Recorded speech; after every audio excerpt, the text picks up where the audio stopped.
Good evening, New Orleans, and welcome to Inside New Orleans Sports. I'm your host, Eric Asher. Over the next hour, we're going to tackle it all. The Benson family feud. We'll talk about the Saints. We'll also talk about the Pelicans and LSU. And if we have some time, we're going to touch on the Tulane Green Wave as well.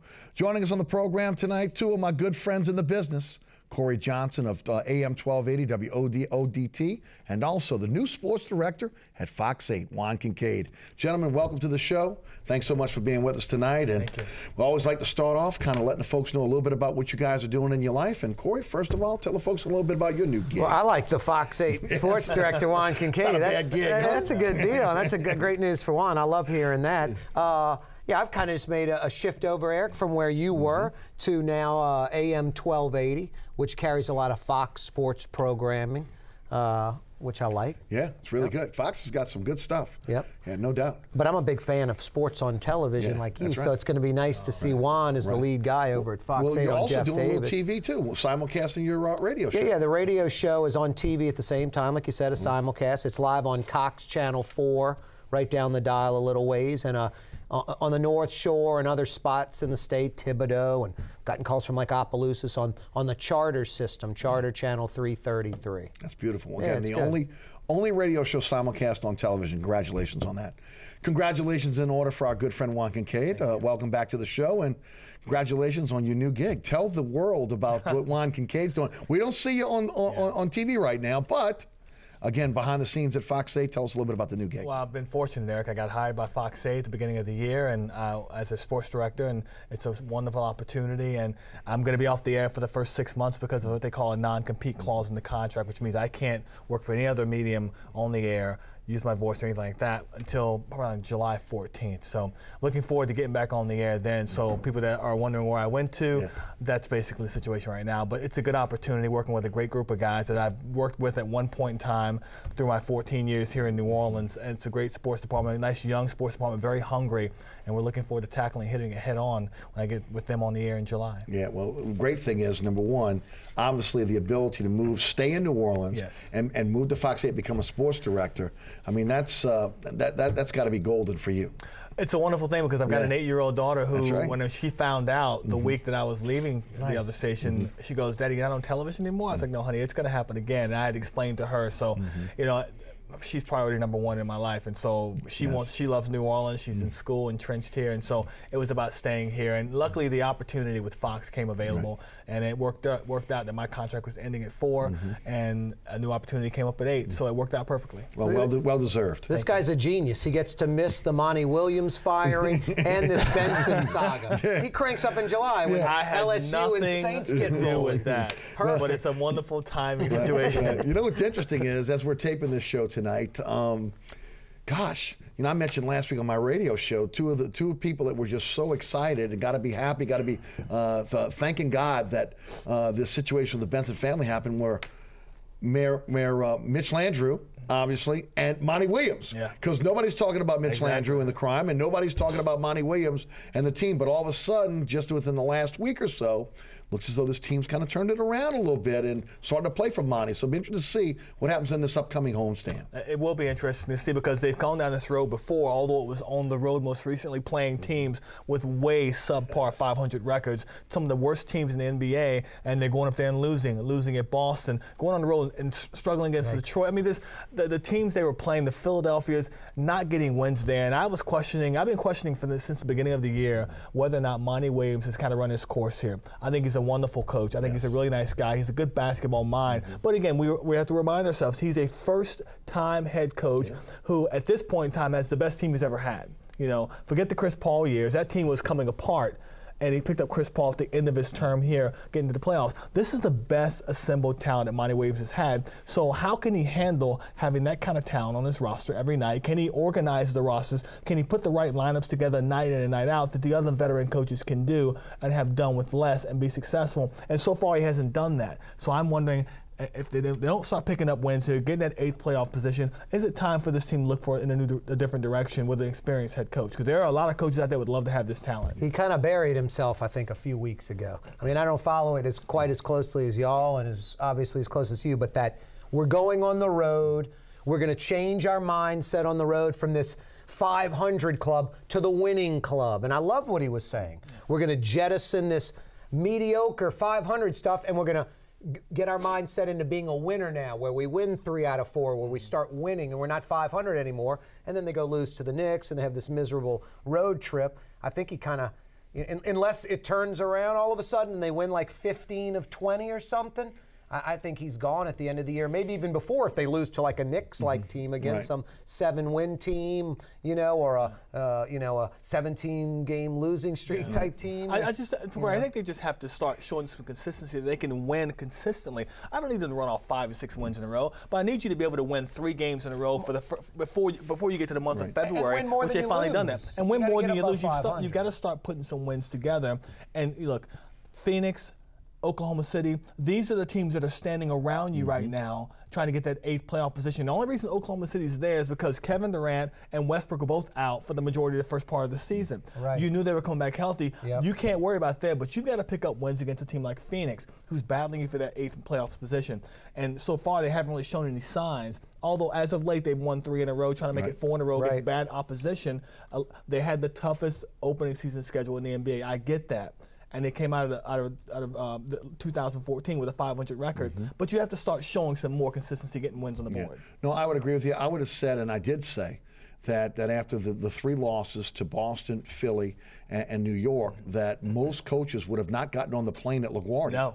I mean, they would have been fired. Okay? Right. But again, this, now the turmoil in the front office, which we'll get to in a few minutes, and just, again, when you look at this organization, they don't fire coaches at midseason.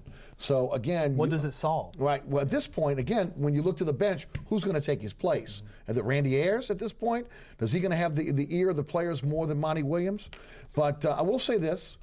You look at the game against Dallas, probably was the most complete game this team has played this season. Finally sharing the basketball. You got to give Monty Williams a lot of credit on the last play of the game, the defensive move that he made. I mean, that reminds me of Tim Floyd when he was here in New Orleans, the type of plays that he would run on inbounds. Again, that's a quality play. So I think that ultimately you got to see if these players are going to continue to play for them. Look, they hear it. They're watching social media. They know there's a Fire Monty tagline out there, and that the fan base is getting a little tired of Monty Williams at this point because, again, 500 or below is not going to cut it, especially in a city that loves football and is kind of lukewarm on basketball. But, again, if you could put some wins together here, maybe to the All-Star break, and then, again, just be competitive to the last game of the season. That's the key. This one's not that complex. It's not a lot of, parts. It's you better start winning a few more games than you lose from now on. Get to, 45, 47, 48 wins this year, ideally like around 48, or you're not going to be around. You know what makes it worse for Monty Williams?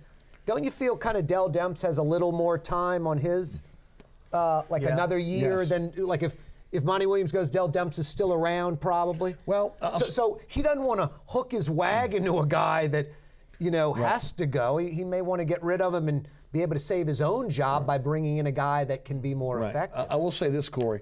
I do think these guys are joined at the hip. I think if one goes, the other one goes. Then but I will say this. Maybe so. I think you got to give him I think you got to give Demps a lot of credit. I mean, to go out, get a Dante Cunningham, to go out and get a Quincy Pondexter, 2 players at a position of need. He can sell that. I brought in the talent. The coach didn't coach. Give me another chance to bring in the right coach. Well, but I will say this. Look, I don't know another team that's made more moves over the last 3 years. Maybe the last 2 years, this basketball team, about 40 moves. And the majority of those moves haven't panned out.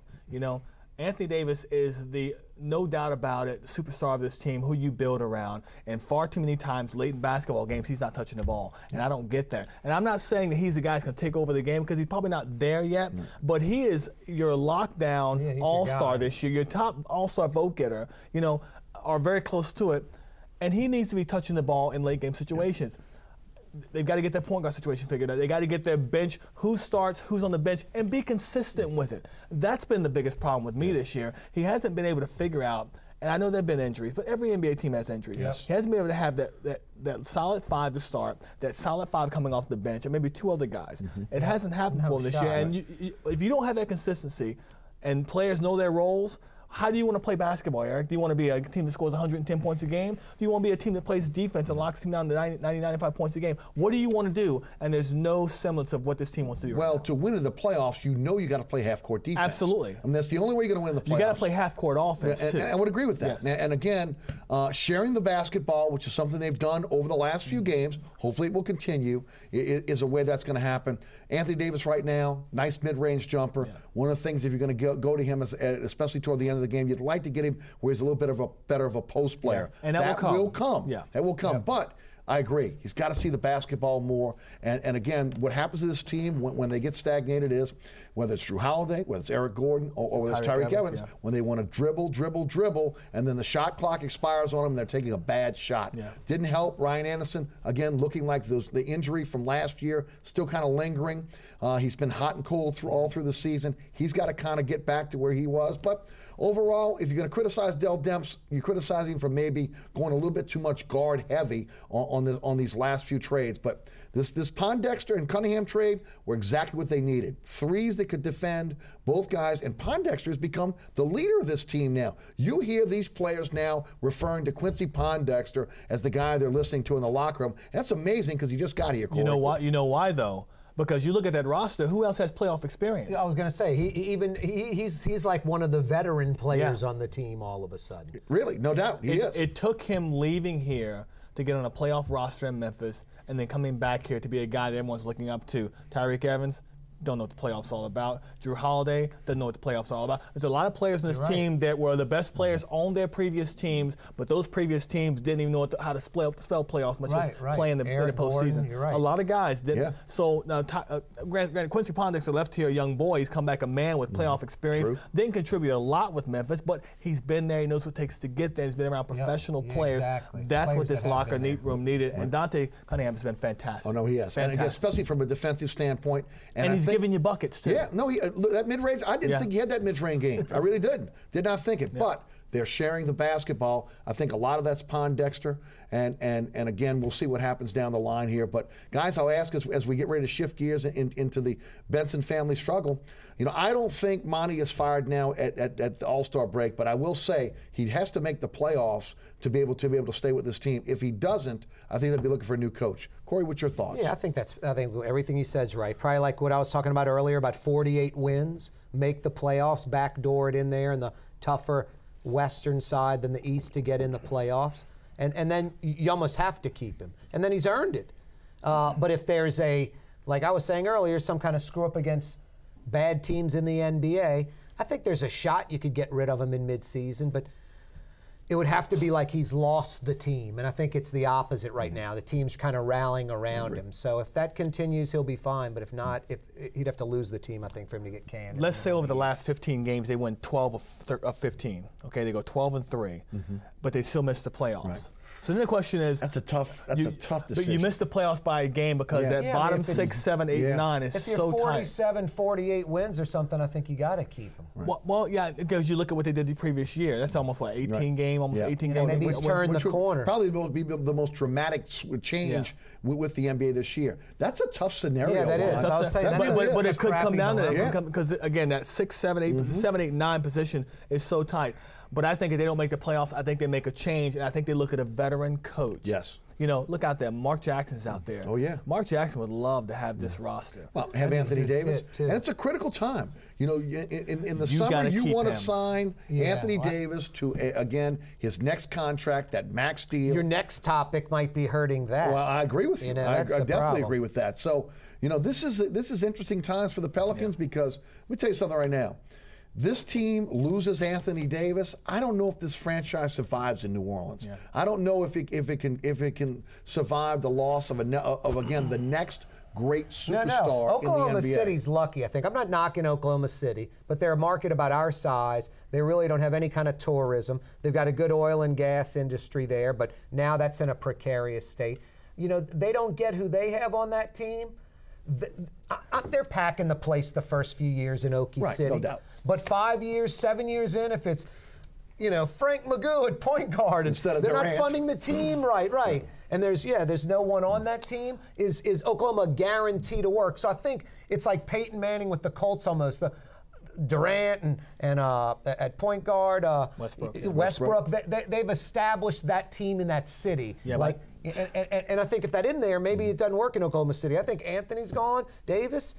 You could lose the before even this 2024 lease is up. Kevin Durant, listen, Oklahoma City has their own set of issues because Kevin Durant contract is coming up. They're talking about Washington going back to play there. A lot of the guys, the big trend in the NBA right now is guys want to go back and play where they grew up, play in front of their family. So the talk is that Kevin Durant may get that money, and it may not be about money with him because no one can pay you more than your current team. Exactly. Okay, so he can go to Washington and team up with a couple of the players and want to go back there and play there. So they got their own set of issues. But what Oklahoma City doesn't have that New Orleans has, Oklahoma City doesn't have the football distraction. They don't have that pro team. It's standalone. It's like the Saints used to be. The only game. I mean, you've got Oklahoma, University of Oklahoma, you got Oklahoma State up the road, you got but this is professional. That's a good point too. In DC, you get the $95 million deal instead of like the $120 at Oklahoma City. Yeah. But then you make up for it with endorsements. You're on the East Coast. Exactly. You know, Oklahoma City's it's a whole different situation. It really is. I just think that that's a good point. This is a basketball team that right now has the best team it's had since Chris Paul was here. But everyone said the same thing you said, Eric, about this franchise can't survive if Anthony Davis isn't here after a couple of years. People said the same thing about if Chris Paul. Right, that's true. It was the same thing because you didn't know. You didn't know you were getting Anthony Davis. Right, you had no. But they fell into that. You didn't know, so you don't know what comes after this. Players will come and go. They will. And no player will break a franchise. You only hit the Powerball once. Yeah, I agree. Exactly. I agree. He's already a top 5 this is the guy player. that's going to be the guy. He's going to be the next. He's the Durant of New Orleans. And this is going to be the same situation as Durant. It's not going to be about money. He is put together like Chris Paul's put together. It's not about the money. They're going to get paid regardless of where they play. They want jewelry. They want Maybe rings. one can play center and they'll go to a team together. Dream team too. They want rings. Yes. And the Pelicans are going to have to put players around him to make it work. And I think they're going to have to put a coach in that knows how to make it work. Right. You can assemble all the players in the world, but if you don't have a coach that can bring it all together, the Bulls don't win a championship with obviously Michael Jordan, those guys, unless Phil Jackson's there pulling the strings. Well, it doesn't happen in Los Angeles. It didn't happen with Doug Collins when he was there. Kobe and Shaq don't win it unless Phil Jackson's there. That's you have to have a guy that can pull it all together. Yes. They don't have the best talent in San Antonio. What do they have? The best coach in the NBA, first ballot Hall of Famer, and the guy there. Yep. You're watching Inside New Orleans Sports. Our guest tonight, Juan Kincaid, Sports Director at Fox 8, and of course Corey Johnson of AM 1280 WODT. My name is Eric Asher. I'm your host. We'll take a quick break. We'll come back. We'll talk about the Benson family feud. We'll also discuss the New Orleans Saints and the LSU Tigers, and we'll try to get to the Tulane Green Wave as well. Don't go anywhere. You're watching Inside New Orleans Sports.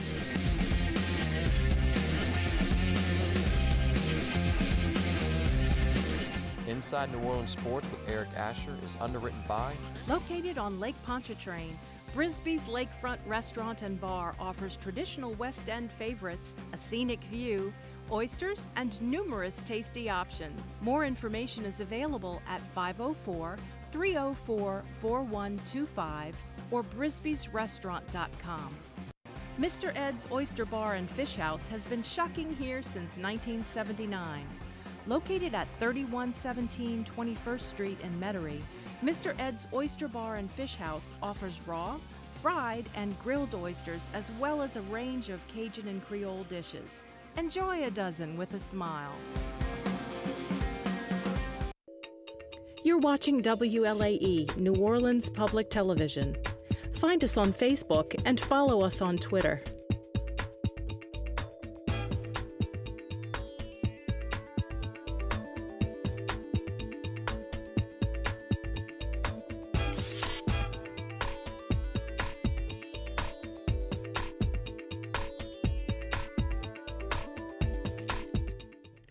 Welcome back to Inside New Orleans Sports. Eric Asher with you, along with Corey Johnson and Juan Kincaid. This is a tape show tonight, so we will not be taking phone calls. Guys, let's shift gears to the biggest story in the city, soon to be one of the biggest stories in the nation. You know, the nation a couple steps behind us when it comes to these type of stories, but it is the Benson power struggle with the LeBlancs and the Bensons at odds now. That's why this show's taped tonight, Juan. Jesus. Scared of something. It is. Might I'll say. tell you what, it really is a scary situation when you look at this, only because, again, one of the reasons why David Stern made sure that the New Orleans Pelicans were in New Orleans and reached out to Tom Benson was, again, to make sure that he solidified ownership here in New New Orleans. That again, you wouldn't have to worry about ownership here for a long time. The NFL approved the irrevocable trust with the LeBlancs that were obviously involved with the team before they were banished from the facility. The NFL was okay with again the LeBlancs and the stability of the plan that they had in place. And now, for what looked to be one of the most stable franchises in the NFL is rife with instability. And Juan, I'll take you first. Your overall thoughts on this situation, the infighting between the Bensons, and how far-reaching this is going to go. Ultimately, will it touch the players? Will it touch the coaches? Your thoughts? The only people that know exactly what happened are the 5 people that are directly involved. And we can all sit outside and speculate about what was said, who said what, he said, she said. No one will know until it comes out from their voices. I think it's sad because greed gets the best of people sometime. And in this situation, I don't know what to believe when it comes to these letters that Tom Benson allegedly sent to his granddaughter and his great-granddaughter and great-grandson. Is Tom Benson that upset with his grandchildren? Is he that upset with his granddaughter that he wants to kick them out of the building? That he wants to take their company-issued Mercedes-Benz, take their company-issued cell phones, doesn't want to see them anymore? Is he that upset that he doesn't want to see them during the Christmas time, which I was told that these grandkids, and they haven't seen their grandfather outside of the work area since last year? Is he that upset with his family? Whenever we see Tom Benson around with Miss Gail, whenever we see Rita Benson next to the side and Ryan and the rest of the family, everything looks perfectly fine. It looks like a very happy family. It makes me call into question about who's actually pulling the strings here. I don't want to accuse anybody because I don't know. Right. We're all after, nobody really knows. But things look awfully fishy when you've known I've been here almost 14 years. And as long as I've been here, I've known that Rita and that family have been the ones that have been next in line to take over this team. It was just a matter of whether or not Rita was smart enough to run this football team. It was never a question of would she get it. Is she smart enough to run it, not run it into the ground? And now we're saying the exact opposite. It's flipping. So it makes me question a lot of things. Right. Yeah, the biggest question I would ask is based off of exactly what Juan's thinking, just in a different way a little bit, is how did it take you 10 years to figure out she's not owner management of a team material? When you had her next to you on everything you've gone to, all these NFL meetings. Right. Exactly. This is something, Tom Benson's a billionaire. Yes. Automotive dealerships, banks, I mean, you can watch him talk and you can scratch your head and go, how did this guy do it? Business savvy, whatever. You know, he doesn't appear to be the sharpest guy how he speaks, then behind the scenes he did it. Whatever, he did it. It's not fake, it's real. How did he not pick up in 6 months, a year, 3 years, that this girl was not, you know, owner material, that it took a decade and a new wife? And then I think about, Juan, I think about that a little bit and I go, my God, the people close to Benson, not so much Rosenberg and Roddy, the attorneys, but maybe them a little bit, but them and Lauscha and Greg Bensel maybe, Loomis, Mike Stanfield, whoever, these people, Loomis, these people that have been around him for a while, how do you approach, you know, Tom Benson and go, your granddaughter isn't material for this team. You know, he loves her. She's the answer. So at one time, at one point, it fell the other way, the tipping point where they could come forward, bash Rita, and then the snowball went where they knocked her out. But in the beginning for a while, you know, before that turning point, how do you approach Tom Benson and say, hey, you know, Tom, just my professional opinion, I know you're going in this direction with your granddaughter, she isn't ownership material. Oh, thank you for your opinion, you're fired. You know? No, guys, I'm with you both. Obviously, when you look at this situation, and we are all looking from the outside in, when I went with this story last Monday, one of the things I talked about was multiple sources confirming some of the things that have gone. Obviously, the rest of the news media that's grabbed the story now, they've gone much more in depth into what we're looking at right now. But the one thing that you have to ask yourself, again, where did this split happen? At what point did when you talk about Lauscha, you talk about Loomis, talk about Payton, talk about Bensel, and you talk about that group, the group that, again, Benson groomed to be able to be the upper management of this team, even when the LeBlancs took over. He wanted those guys in place. At what point did that split happen? Was it the immaturity of Rita LeBlanc in the facility, going through 30 assistants, her lifestyle, the alleged partying, etc., that went on, that may have influenced this? Was there a problem within the NFL owners saying, hey, look, we're hearing some things about her lifestyle that maybe that makes us pause for a second in terms of NFL ownership? But here's something that a lot of people have not talked about. Remember, it is Renee LeBlanc who will be a 60% owner of this team. Again, Ryan and Rita will only be 20%. In the trust, it's designated that Rita will be the quote-unquote owner. But let's face it, it will be Renee LeBlanc who will have, again, the majority of the power. And I don't think there's anybody out there right now, unless there's something that we're not aware of, that can talk about Renee LeBlanc and say there's a problem with her. She has been involved in his dealerships, I believe his banks at one time, and has never really been a person that has been out in the limelight. So it'll be interesting to see what happens there going forward. I get the Rita thing. I just wonder about Renee, because again, she has not been in the spotlight, and from what we understand, has not been a quote-unquote problem. Well, I think some of it comes down to, as you mentioned, the history that Rita has with people that work under her, and her basically a revolving door of firing and hiring and all that.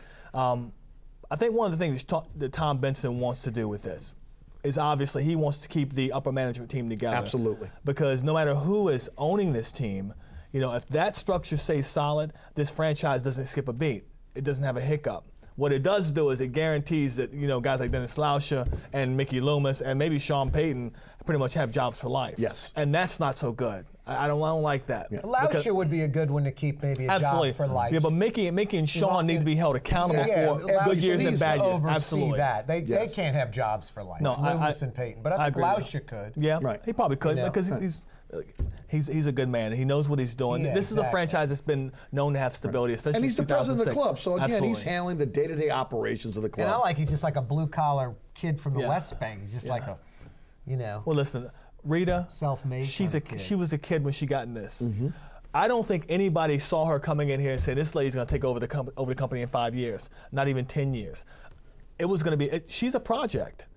She's a young kid. How many of us make the same mistakes that she made coming up as kids, and we had to be pulled aside by an elder and told what was right, what was wrong? The thing is, Juan, I know what you're saying. This is a franchise she's taking over. I get that. But I think everyone in that office realized that this is not going to be a thing that's going to happen overnight. Right. She's going to make a mistake. But how long can you groom her? Yeah, exactly. It's been 10 years. You're the Fox Sports director because of your maturity. No, I understand She lacks maturity, and I get it, but that's why you have the structure around her, and Lauscher and Mickey Loomis and those guys. Apparently, she was like a wild card. There's stories now. Benson couldn't find her in the offices. Right. Things of that nature. And again, I've reported it on my show. The comments that were made when the clause was taken out of the contract for Sean Payton. Again, if Loomis goes, he goes. When he said, "I will never," to Mr. Benson, "I will never work for a LeBlanc." And again, my sources tell me that's true. If that did happen, as I assume it did, that's got to swing a lot of weight with Tom Benson as well. If upper management is saying, Tom, if you go, there's a good chance that what you build here in terms of us, that we not be able to work for. I think only if momentum swung to where a majority of folks were saying the same thing. I don't think Payton went in and was the first mover going, I'll never work for a LeBlanc. Randy Mueller goes to Atlanta for an interview. He's out. So he'll blow Payton out so quick. If it's go dog Gale, Payton, and see how quickly you're out of this franchise. Before any of this goes through, you got to get the approval of the owners, NFL owners. No doubt. Do you think, based on what we know now, let's say Gale takes over, does the NFL owners approve this? No. Well, 3/4 need to approve it. And right now, you got to wonder, the only way I think that happens is with maybe a promise that the current management team stays intact. Yeah. I think that, again, this thing has been burnt to the ground now in terms of Rita LeBlanc keeping the current management team in place. 2 blunders was the one, not figuring out quick enough she wasn't management material or ownership material, and 2, doing this irrevocable trust. That was the second mistake. I think worst case scenario, Rita, Ryan, and Renee will walk. Worst case, lose control of the team and are out and you never hear from them again. They'll work with a few $100 million most likely. Benson had to put up about $400 million or so to try to get out of the trust, and a Texas lawyer who is supposed to be kind of fair and objective about it and looks at the trust first, said it wasn't a good deal because the money was not secured. Right. So Benson's going to have to come up with hundreds of millions of dollars of secured assets. I mean, I was wondering if the Pelicans were brought on board to sell. If he died, to pay the burden for the Saints' capital gains, could that be used today to maybe pay these folks off? So you can, I think you're onto something, Corey. And again, when you look at the rest of the assets within the empire, is the banking, is the real estate, or the automobile dealerships enough to be able to again put in that trust to be able to take the teams out? Yeah, they wouldn't have approved Benson today like they did before. Before it was hey, I can get the money together.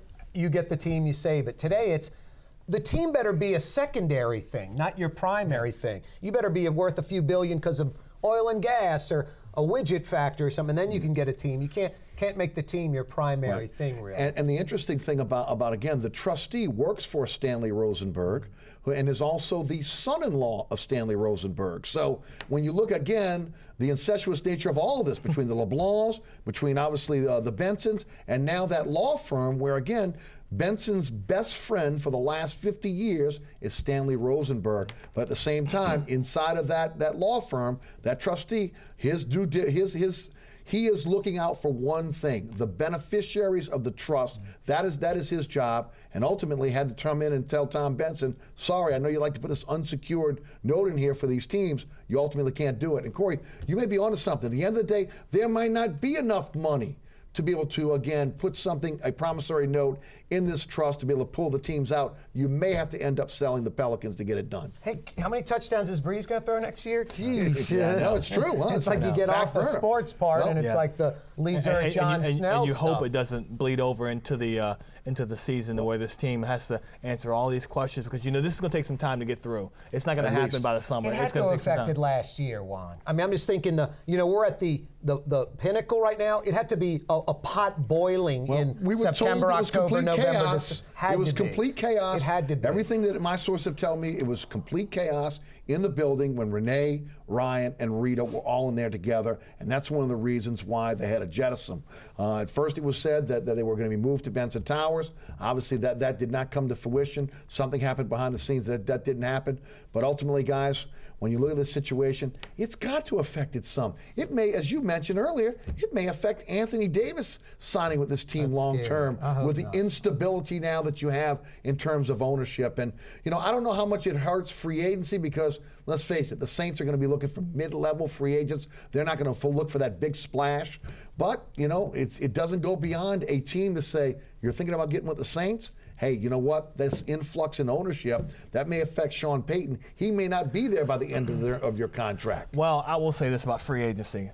At the end of the day, a veteran free agent wants to get paid. He don't care who it comes from. And by him coming to the Saints, that has nothing to the turmoil going on behind the scenes has nothing to do with his contract. His contract will be guaranteed for a certain amount, and it doesn't matter if you or Corey or I, not that we could, are writing that check, as long as the check gets written. That's true. It's going to be interesting, changing topic a little bit. It's going to be interesting to see how this team approaches free agency. We talked about this last year. They went into the offseason $15 million over the cap. We're like, oh my God, who are they going to sign? How are they going to sign guys? Well, they only go out and sign Jarris Bird for $45 million. They signed some other key players. Didn't get what you wanted to see from Bird this year, but I expect him to flourish next year. They're $20+ million over the cap now. And Mickey Loomis says to us, I like where we are. It's where I want to be, up against it. It means you have a good football team. It means you're playing well if you're up against the cap. I get it. I'm not worried about this team signing someone. They're going to go out. They got Delvin Breaux, who played at McDonough 35, got signed by LSU, had the neck injury, ended up going to Canadian Football League last year, has like 5 interceptions. They signed him on Monday as a guy that can compete. So you may have 2 New Orleans kids on the corners for the Saints. It'd be fantastic. He's a great story. No, I just think Mickey Loomis is so good with the books and the numbers and the money that they will go out and get what they need, beginning with a cornerback, a veteran guy coming in here and competing. Well, guys, and again, speaking about the salary cap, both you guys know, a lot of that is already premeditated when they do these contracts. The ability to switch a roster bonus to a signing bonus, take that signing bonus, amortize it over the life of the contract. Those triggers are in a lot of contracts. Absolutely. But the question is, an aging team, especially at certain positions like the offensive guard. You look at, again, the need for a corner, the need for an athletic linebacker. You look at some of the players now that are aging, like a Jerry Evans, etc. A Ben Grubbs, who has underachieved. Trade Jimmy Graham. Trade Jimmy Graham. My bad. Excuse me, guys. Sorry. And so they're going to have to be in a situation where, again, a lot of these triggers will have to come forward. But there's going to be, when you look at Evans, you look at Colston, there's going to be some guys, the longtime Saints, they're going to take major pay cuts to be able to stay on this team. But I think they understand that, though. I cannot believe that Marcus Colston didn't go into this last year saying, okay, my choices are to take a pay cut or test the free agent market and get more money. Right. Knowing he's a guy that's 8-9 years in the league now, he understands. He's a smart. He gets it, and he knows that he will never have as much success anywhere else. I don't care if he's playing for, unless he goes like the guy who played for Peyton Manning or Tom Brady, where the guy can find you wherever you are.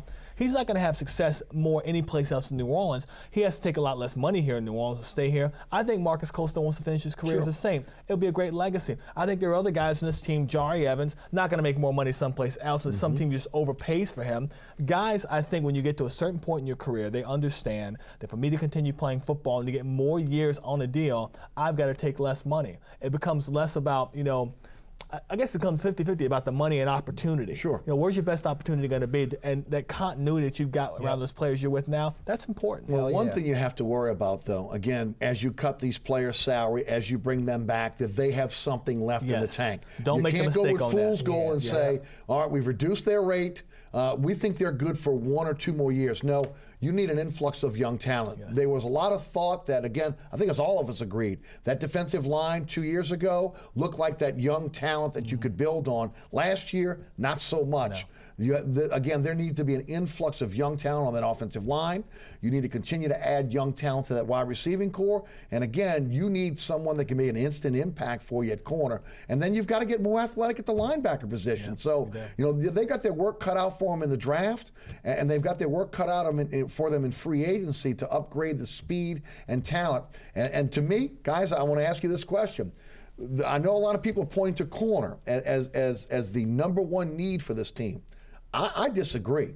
I think they've got to rework this offensive line. The interior of the offensive line, in order for them to keep Drew Brees upright, to keep him, again, playing at a high level for the next few years so they have an opportunity to go to another Super Bowl, you're going to have to rework the interior of that offensive line, and you're going to have to do it very, very quickly. It has been, I think it's the single biggest reason why we saw Drew Brees pressing. We saw the interceptions. The man was running for his life. And again, the Saints nation is just lucky that he has not had an injury because of the hits he's taken. To me, it's the #1 priority. Rework this offensive line in the offseason. The other positions, obviously you need them, but that is #1. Corey, what do you think the #1 priority is? I think that's a big priority, Eric. I'm not trying to downplay it and say it's not the #1 priority, because it's a big priority. You don't want Drew Brees getting pounded. They need to be able to establish the run. But I think the bigger priority is the front seven, and primarily the defensive front, the D-line. I've been watching New England the other day and Woodfalk, and I'm like, the Saints need a blob in the middle that takes 2 or 3 guys on and frees up these other guys. They thought they had 2. Right. They thought they had Jenkins they got and no Hicks. one. There's nobody. There's no stars on the front That's another seven one. at all. Project Bunkley There's will no probably Pro be gone. Bowl players. There's definitely no All-Pros. But, I say this kind of half in jest and half not. I don't know if the domestic violence thing makes it harder to jettison a Junior Gillette, but if you could 86 him and free up $10, $11 million in cap money, because he ain't worth it. Right. I bring up New England again. He'd be a 2nd or 3rd down starter. He wouldn't even start on 1st down because he can't stop the run. He is exclusively a pass rusher. He can't guard anyone. Some of those pass rushers can guard a tight end out the backfield. He can't even do that. So he's limited, and you have this baggage with him, and he makes $11 million a year. I mean, he takes up 10% of your cap. And then I know this isn't popular at all. I would trade Jimmy Graham, and a team that needs one offensive weapon would give you a couple of first-rounders and a starter on D-line or linebacker. You could get a lot for getting rid of a Jimmy Graham. So I think you need to do something dramatic like that, because this window of Drew Brees shuts in about a year or 2 or 3. He's not playing till he's 45, and then it's over with. And then you go to the preseason. You remember all those passes out in the flat that the other 2 guys couldn't quite complete all the time, the things that Drew Brees just does naturally. Then you go to that and hope and pray you get a Luck or I'm going to get back to Somebody who's Junior, good. and I'm going to get back to Jimmy Graham in a moment. But you're the most pressing need for this team in the offseason. I think it's cornerback. Cornerback. I don't care what anybody says. I mean, look, so many times last season we saw this team 3rd and 3, 3rd and 4, and the offensive teams would just look at the opposite side of Keenan Lewis and complete a ball, get a first down. By having 2 solid corners that you got put those guys in man position out there, it frees up other guys to blitz and help out. Yeah, and another thing, Eric, Akeem Hicks, Cam Jordan, Junior Gillette, the list goes on and on. They got to play better. Look, agreed. The problem is they read their headlines way too much after 2 seasons ago. They had a great season 2 seasons ago. Junior Gillette thinks he's like the greatest player in the NFL. league. Biggest problem they made with him, Corey, is giving him that freaking contract. You're I right. said it when it happened. And you didn't need to. I said it when you it just No, signed you him didn't. to a 3-year deal. No one's going to no, you didn't. Because what Junior was all about, no one believed in him. He thought he had to play for his money. He had to play for recognition, people to keep their eyes on him. And that made him hungry and made him dangerous. Yes. And when he got that big contract, it was, I made it. Yep. Right. No, I'm with And you. his play it suffered. So players have to play better. Sometimes it's not about changing the player out. It's getting the guys to play up to expectations. that's true, too. That's Akeem Hicks, great. Cam Jordan didn't play up to expectations of 2 seasons ago. You know, they started reading their own clippings about how, well, and even Corey White said it perfectly. He said, you know, at the end of the season, you know, Juan, he says, we read the roster on paper, and we thought, oh, there's no way we can't be better than last year's No, fifth-ranked it's easier defense. to talk about the ones that have underachieved. On paper, 3 on the right. D-line, Vaccaro. I mean, Didn't play up to expectations. Right. The On offensive linemen? paper, The this offensive team, linemen. Guards? on paper, this team was picked to be one of the best teams in Hey, the NFL, I was and there. they were a shoo-in for the Super Bowl. Right. On paper. On paper. But as we find out, you don't play the game on paper. If the guys don't show up to play, Jairus Byrd, and I said it from day one, it's part of the media's fault. Because when we went to training camp, we all said, wow, this defense looks great. They look fantastic, and they look great. What we didn't realize and failed to remember is that they're going against their own offense. They know the plays. And Jairus Byrd, Patrick Robinson, Champ Bailey, none of those guys were on the field for the first 2 weeks together. They were all on the side doing drills, so there was not that continuity. Yeah, no doubt. It was going to take time for that secondary to come together, but they get 2 solid cornerbacks. One guy opposite Keenan Lewis, then you've got an extra guy that you have to like worry about doubling those guys on the outside. You know, I think they'll get a free agent cornerback. There's some guys out there. Revis is out there.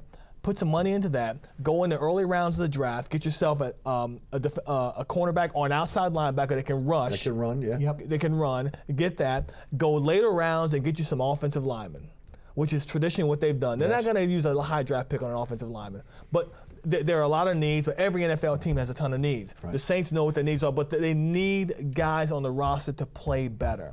Guys, the underachieving, especially on defense, I've talked about it. Again, 2 things happened. Number 1, I think in training camp, one of the big problems was they did not practice against another NFL team. That was a mistake. That has to be dealt with in this upcoming offseason. And the other thing is, hey, how much do you lay on Coach Johnson and Coach Vitt on this? These guys have been around forever. Yeah. You know, if anything, the position coaches are the ones that are supposed to be able to have the vibe of what's happening in the locker, what's happening within a position group. And you look at the linebacker position, when's the last time the Saints ever developed a linebacker? Yeah. You look at this defensive line, they underachieve. Well, at some point, those 2 guys have to be held accountable, but they're FOCs, they're friends of the coach, and so far they've been untouchable. Well, that's true in a way. I mean, you think there's any other position coach like a Joe Vitt linebackers coach who's lasted through 4 defensive coordinators?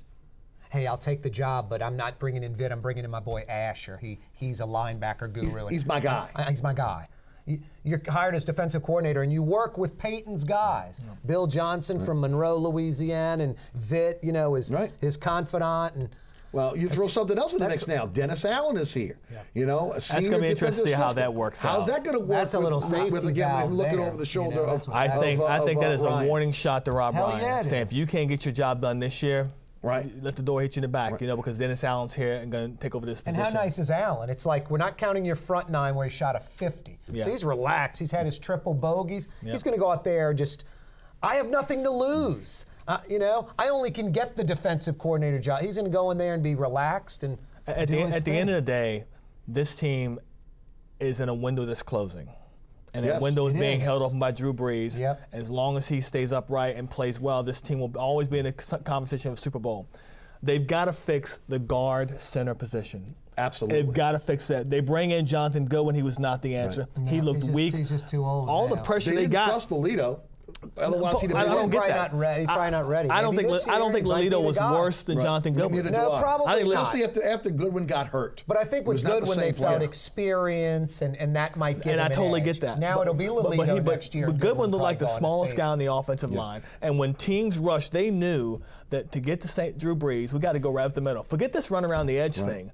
They're not so bad on the wings with those guys. With Strife and Armstead. Right. Not bad there. No. But to get pressure on Drew Brees, to get him off his offense, up the middle. I think the fast guys center like guard. loop around Strife all day. I know, but you saw when he threw those pick sixes. Those pick sixes because guys are right in his grill, and he can't see. And another thing, guys, the lack of speed, too. I mean, again, we were used to seeing guards out there leading the way, a center that could lead the way on the running game, being able to do stunts and be able to pick up stunts from the defensive side of the ball. These guys were slow this year. I mean, they aged right before our very eyes. Armstead's going to be good, I think. No, I would agree with that. I would agree with that. You know, I'll tell you what. Look, I've said it before. This team doesn't draft players from Alabama, and they don't draft players from LSU.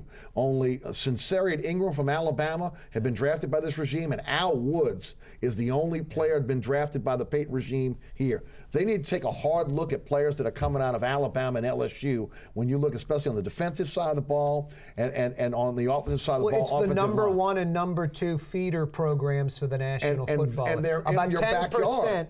What are there? 1,800 players in the league, and about 100 come from Alabama and LSU. It's like 90. So it's about 7% of the NFL comes from LSU and Alabama. And you got a backup, and you got a running back that finally got it, and a guy in Al Woods that never made the team. So I know, it is amazing. LSU has guys that are like, Les Miles like, oh, he played on the team and he plays on an NFL. So I mean, you know, didn't do anything. That has to be rectified. That receiver at LSU that caught like 10 or 11 balls whole career. Oh yeah, played at Belchers High School. Yeah, James right James to Wright. the In the NFL league. playing. No, there's no Wood doubt. was a failure at LSU, failure with the Saints. Yeah. So that leads me to Jeff Ireland. Your thoughts on Jeff Ireland? Obviously, he comes in. Rick Ripers is released. Everything I'm hearing is Rick Ripers was supposedly the individual that was giving Ian Rappaport the information, and he was summarily dismissed at the Senior Bowl.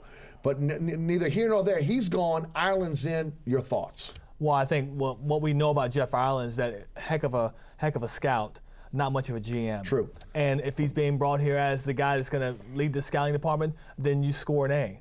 But if you're looking at him a guy that you're grooming to be a GM, which we know you're not, then you don't worry about it. At the end of the day, it's about getting good football players here. And I like what Mickey did. I don't like how they went about doing it, but I like how they said, you know what, we want a different voice, and there's someone we haven't heard in the last 10 years. We've been here, 8 years, whatever. We want a different voice, and there's someone that brings in a different thought process, a different approach to evaluating players. Maybe we're not seeing something. And it's triggered because they had the worst draft last year. But not just that draft. I've done the research. Two players per draft average make this team with the exception of 06 and 13.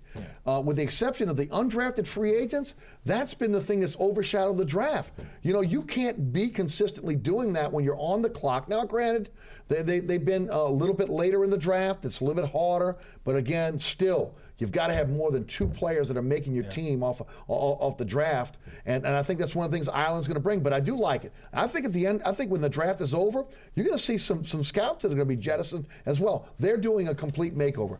Corey, your thoughts on Ireland? Well, I mean, I think what Juan said and what you are saying is what you hope is the truth. You know, that, hey, Ripers was good and we had some success with him. Let's shake things up, change things, and maybe we haven't had the ultimate success. It's like a hit or miss every other pick, every other draft. They've had a lot of, you know, when they move up, they don't do well at all, historically speaking. So I like on paper, face value, what Loomis said. I hope that's the truth. Mm-hmm. But then when I hear rumors that Ripers might have given a national reporter stories about Saints coaches that were fired, it wasn't even like he was doing anything behind anyone's back. He probably has a relationship with this reporter. The news probably was out at camp. And he was probably like, yeah, they're firing, you know, so-and-so and so-and-so. And then the Saints maybe get wind of it. I mean, I hope that's not why they got rid of the guy, because then it says they really weren't going to do all that stuff and they were going to stick with this guy and they weren't going to change. So I hope it's more the former than the latter on why they got him, to shake things up and let's have a better percentage of winning through the draft. Let's do a better job of drafting players that'll contribute. Well, they definitely need a different voice. Yes. There's no doubt, because what they're doing with the draft has not worked for overall, with the exception of 2 drafts. Now, again, both of those drafts, early draft picks. You think about 06, coming off again with a horrible season, the 2nd pick in the draft, and then 13 coming off the bounty year. Both were early draft picks for this team. Guys, let's go back to Junior Galette for a moment. Junior Galette involved allegedly in domestic abuse, which again the NFL has frowned on, giving out 6-game suspensions if there's any inkling that you were involved in it. His cousin involved in driving his vehicle in Kenner, had marijuana on him. There was another woman that was again also part of the entourage that was at his house that had illegal drugs on her as well, or at least drugs without a prescription. You go back to his time at Temple when he was kicked out of Temple. He was kicked out of Temple because supposedly his cousin stole a laptop. Doesn't look like Junior Galette's making good choices. Doesn't look like he's making good choices on the people that are surrounding him. And again, the Saints have a decision to make. A $12.5 million roster bonus coming up in March. $41 million, $23 million guaranteed. Saints have to make a decision on a guy that honestly is a situational pass rusher.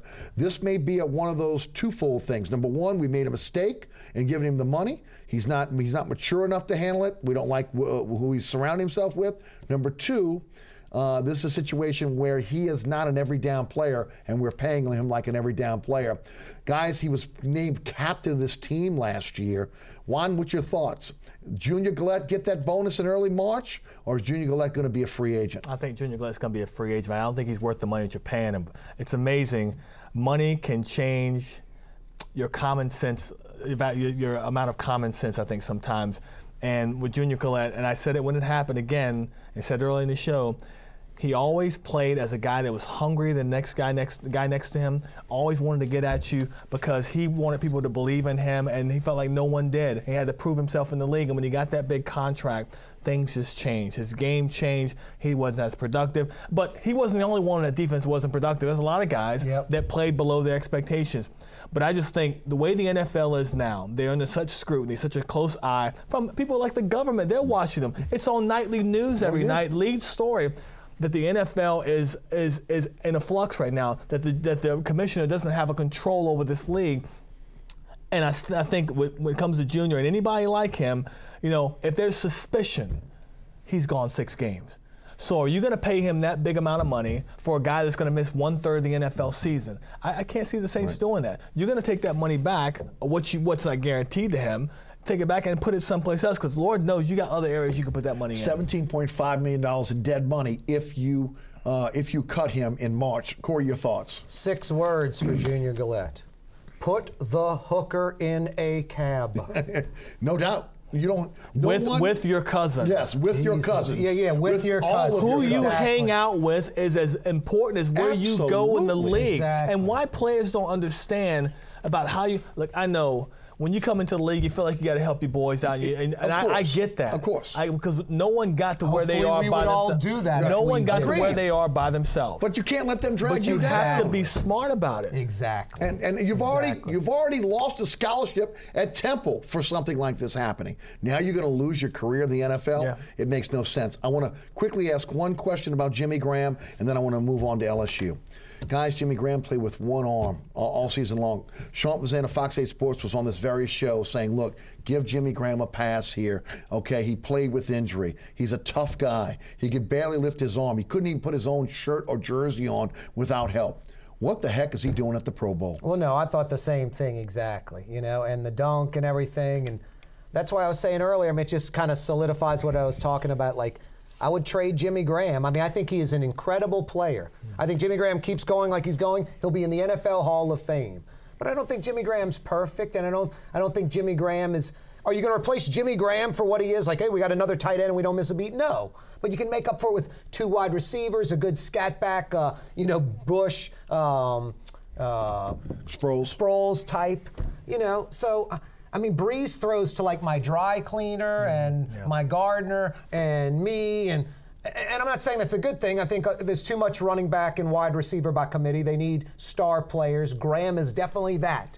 I just think you can get so much for Jimmy Graham, and I think it's just kind of crap like that, just the going to the Pro Bowl and wanting to be in that environment, I guess, and But maybe he's healthy, Eric, and maybe the doctor's like, you can't make it any worse, and the timing isn't necessary for the surgery. It's not going to slow you down for mini camp or training camp, so maybe I don't know what I'm talking about, and it's fine for him to go. Well, I've always been a believer that if you can get on the field and play, then nothing should hold you back from playing, and he obviously didn't look himself in the last couple of games.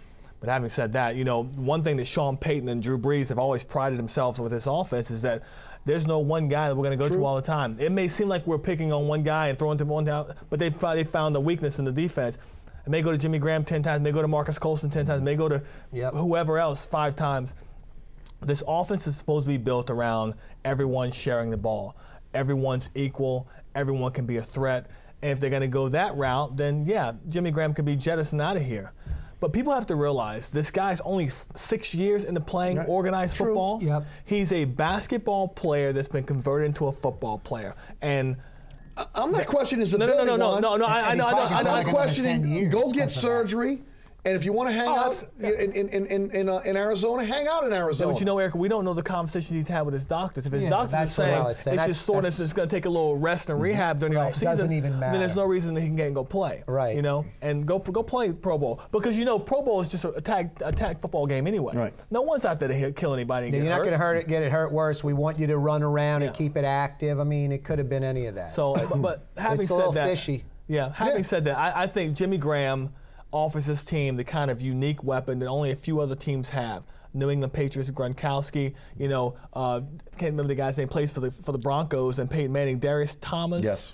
I mean, these are unique tight end style players that play like receivers and are mismatches against every NFL team in the league and make things easier for the Marcus Colston, who's not going to run by anybody, for the other guys. So I don't think trading him is the answer, but I think we have to have a little more patience with this guy, and he needs to be coached better. That's why a shakeup was needed. Right. That's why you got rid of the wide receivers coach. That's why you got rid of the tight ends coach, because he didn't progress from last year, 2 years ago to last year. I don't disagree with you at all. But he has to. He's a basketball player into a football player, and he needs more coaching than anybody on that team. They need a new voice in the locker room. Guys, I got about a minute left. I'll give you 30 seconds each on this one. Kevin Steele, Ed Orgeron, good move, bad move for LSU? I mean, the timing was absolutely incredible. I think it's absolutely an incredible move because LSU now has Frank Wilson, who's as good a recruiter as possible. Steele's like barely below Frank Wilson. Orgeron and Frank Wilson are the same. So you've got 2 Frank Wilsons, Orgeron, Frank Wilson. And then even Corey Raymond now's like, he's like up to Steele's level. So you got like 4 guys that can really kick butt with recruiting. Arguably, they got the best recruiting around. Orgeron will probably stop the Monroe, you know, hemorrhage to Tuscaloosa. I think they're going to get a lot of talent. I get the recruiting thing, Corey, but listen, you have to have the right kind of coaches that are going to coach these players up. LSU has had no problem with recruiting since Les Miles has been there, especially the last few years. They got the top player the last couple of years. Frank Wilson's been the best. That's not the problem. He's really good. The problem is execution on the football field. They didn't bring a quarterback in. No, you're right about that. What are you going to do about quarterback? You're right about that. If you can't throw the ball down the field, they're going to put 9 in the box, stop Leonard Fournette, because you're going to challenge, throw the ball. And look at Ohio State with 3. I like the hires. I don't know much about Kevin Steele because I'm not sure how good he can be as a defensive coordinator. We'll see. But recruiting-wise, they're going to be fine. But they were fine before with Frank Wilson. Orgeron will take up the slack if Steele isn't good at defensive coordinator, but Juan's so right. My God, every year, get a couple of quarterbacks. Well, it's been the biggest problem with Les Miles up to this point. Why can't they recruit a quarterback? It's amazing. You got me. You know why, Eric? Because they don't go after a quarterback. And not just that, they don't have a real identity when it comes to their offense. They get a pro-style offense, but they want a quarterback that can be an option quarterback, no doubt. Guys, we are out of time. Thanks so much for being with us. Corey Johnson of AM 1280 WODT and the new sports director at Fox 8, Juan Kincaid. Thanks so much for tuning in. Remember, there's a rebroadcast of this show each and every Friday night at 10 p.m. right here on WLAE TV. And now, at a new time on Friday night on Pelican Sports Television in New Orleans, Baton Rouge, and Lafayette, you can catch us at 9 p.m. Also, you can catch me on the radio weekdays, 11 a.m. until 1 p.m. on 990 a.m. WGSO. Remember, you can always listen live, download the podcast at ericasher.com. And if you missed any of the previous episodes of Inside New Orleans Sports, you can check those out at ericasher.com. NewOrleansSports.com as well. Again, special thanks to our guests, Corey Johnson of AM 1280 WODT, and also Juan Kincaid, the sports director at Fox 8. My name is Eric Asher. Again, special thanks also to our WLE production staff, including Ron Yeager, Jim Dotson, Donovan Joseph, Kenny Juno, Philip Williamson, Amanda Lyons, and my director, William Hill. New Orleans, have a great week. We'll see you right back here next Thursday night, 6 p.m. for Inside New Orleans Sports. Thanks for watching.